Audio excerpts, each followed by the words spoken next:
स्वागत है। गरुड़ पुराण के अनुसार भगवान श्री कृष्ण कहते हैं, इस संसार में 84 लाख योनियां हैं। उनका विभाजन 4 प्रकार के जीवों में हुआ है। उन्हें अंडज, स्वेदज, उद्भिज्ज और जरायुज कहा जाता है। 84 लाख योनियों में से 21 लाख योनियां अंडज श्रेणी में आती है और बाकी की योनियां स्वेदज, उद्भिज्ज और जरायुज में आती है। मनुष्य की योनि जरायुज श्रेणी में आती है। इन सभी प्राणियों में मनुष्य योनि ही सबसे अधिक दुर्लभ होती है। केवल मनुष्य के पास ही 5 इंद्रिय है और यह योनि बड़े ही पुण्य से प्राप्त होती है। आहार, मैथुन, निद्रा, भय और क्रोध ये कर्म संसार के अधिकतर प्राणियों में पाए जाते हैं, किंतु विवेक सभी में परम दुर्लभ है। यह केवल मनुष्य जीवन में ही प्राप्त होता है। पंच महाभूतों में प्राणी श्रेष्ठ है।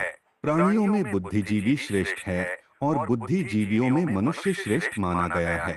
मनुष्य जन्म प्राप्त करके भी जो स्वर्ग अथवा मोक्ष को प्राप्त नहीं कर पाता है, वह मनुष्य निश्चित ही मूर्ख है। उसने मनुष्य जीवन पाकर भी पशु की भांति जीवन जी लिया।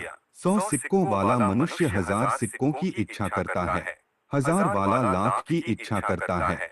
जो लक्षाधीश है वह राज्य की इच्छा रखता है। जो राजा है वह संपूर्ण पृथ्वी को अपने वश में करना चाहता है।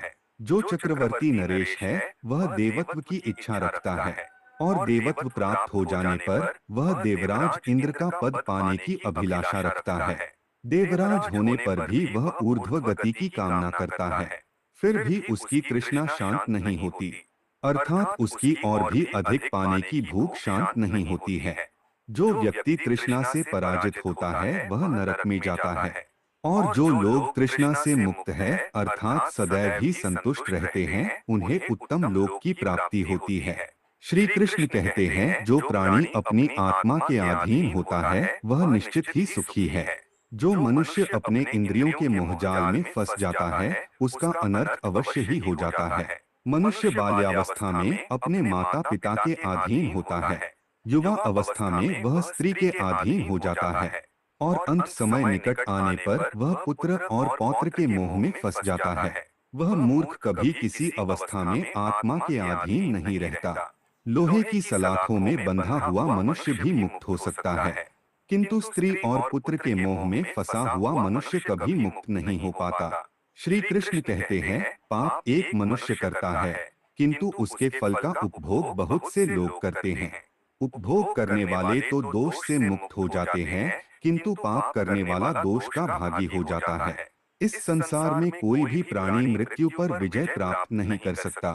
इस मृत्यु लोक में प्राणी अकेला ही पैदा होता है, अकेले ही मरता है और अकेले ही पाप और पुण्य का भोग करता है। उसके परिवार के लोग उसके मृत शरीर को लकड़ी के ढेले पर डालकर परामुख हो जाते हैं। केवल धर्म ही उसका अनुसरण करता है। मनुष्य का धन तथा वैभव घर में ही छूट जाता है। मित्र तथा बंधु बांधव शमशान में छूट जाते हैं। उसके शरीर को अग्नि लेकर जाती है। केवल पाप और पुण्य ही उसकी आत्मा के साथ जाते हैं। श्री कृष्ण कहते हैं, सूर्यास्त तक जिसने द्वार पर आए याचक को धन का दान नहीं दिया, तो न जाने सुबह होने पर वह धन किसका हो जाएगा। अगर मनुष्य ने अपने भाग्य से प्राप्त हुए धन का खर्च धर्म कार्य में नहीं किया, श्रेष्ठ विद्वानों और याचकों को दान में नहीं दिया, तो उसका धन यह रटता रहता है कि मेरा स्वामी कौन होगा। जो मनुष्य श्रद्धापूर्वक धन का दान करता है वह धर्म को धारण करता है। धर्म से ही अर्थ और काम की प्राप्ति होती है। इसीलिए मनुष्य को सदैव ही धर्म का आचरण करना चाहिए। धर्म ही मोक्ष प्रदान करता है। श्रद्धा से रहित की गई पूजा, यज्ञ और दान न तो इस लोक में फल प्रदान करता है और न परलोक में। उसका संपूर्ण पुण्य नष्ट हो जाता है। इसीलिए श्री कृष्ण कहते हैं कि यह मनुष्य शरीर बहुत ही दुर्लभ होता है। इसका कभी दुरुपयोग नहीं करना चाहिए। इसका सदुपयोग करके स्वर्ग की प्राप्ति करनी चाहिए अथवा मोक्ष को प्राप्त कर लेना चाहिए, अन्यथा अन्य योनियों में भटकना पड़ता है।